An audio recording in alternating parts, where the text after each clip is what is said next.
Now let's get into the tutorial. So first, before you try re-uploading your photos, please make sure you have a really solid and stable Wi-Fi connection and you're connected to the internet.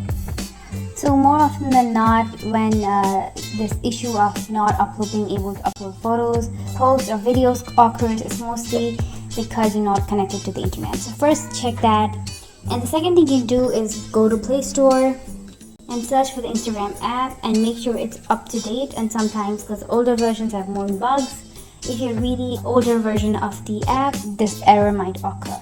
And the other thing that you can do, so if you've been posting and deleting too many photos, or you've been posting like 4 to 5, 6, 7 posts a day, Instagram might think that you're a bot and they might try to block your actions. If you've been spamming free content, or you've been liking content and trying to DM someone and spam someone, you might not be able to. This error might occur as well. And the other thing is what you could do. So like make sure you're not spamming someone, or you're not posting too many photos. You're not posting 5 to 6 posts a day. And these are just a couple of options that might be helpful for solving this problem. And that's it.